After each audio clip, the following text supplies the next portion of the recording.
I'm a security guard at Disneyland. Today I found out why children go missing. I was excited to get a job at the happiest place on earth. I grew up in Orlando, so my mom took me rather frequently as a young lad. And I was excited that I could take my kids for free from now on. I got a job as a nighttime security guard. I just had to sit and watch cameras. The parks aren't always empty at night, and I had to just make sure nothing suspicious was going on. I was so thrilled. I didn't have to put up with what day shift guards did. They had to deal with people drunk in Epcot, those feeling entitled because they spent thousands, etc. I remember in training asking a guard if he's seen anything weird. He told me on the Haunted Mansion ride they saw a woman throw her daughter's ashes out. When they confronted her, she truly believed her daughter would be a happy haunt she would see every time she rode the ride. Let me stop now and tell you, you will get caught dumping ashes and won't be happy with what they do to your loved one's remains. The strangest thing I was taught was code 999, another Haunted Mansion reference. I was taught to use it if you see something odd, something unexplainable. We usually rotated what parks we would watch, sometimes certain hotels or even Disney Springs. I got Hollywood Studios tonight. I loved being able to patrol the grounds and see how Galaxy's Edge looks. I love how they added Star Wars to the parks and I could see it away from the horde of tourists. I was sitting in my office watching cameras with my big mug of coffee they keep for us when unexplainable things started happening. Little did I know this was only the beginning of my worst nightmare.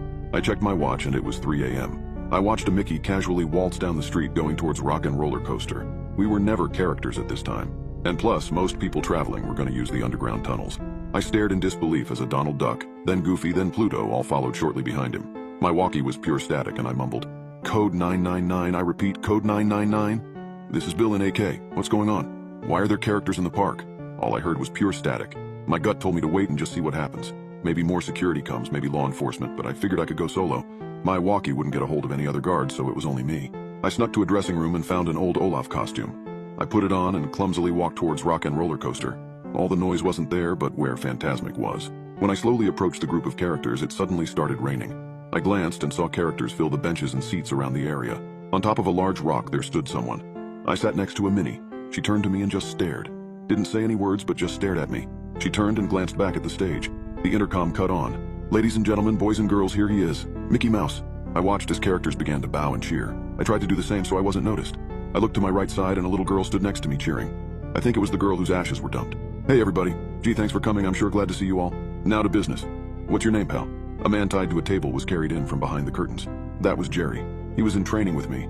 He looked beaten up, bloodied. "It doesn't matter your name, actually," chuckled Mickey. "All right, gang. It's time we offer a new vessel for Walt to dwell in. And this is the perfect sacrifice." He screamed while he was gagged. Mickey lifted a knife to the sky and stopped. He stared at everyone for what felt like an hour. He sniffed. "One of you is an imposter. Who is it?" "Listen, pal. We need Walt more than ever and can't do this with you here." Characters shuffled around in confusion trying to find me. Then the ghost girl whispered to me, "Get out." Paralyzed in fear, I slowly started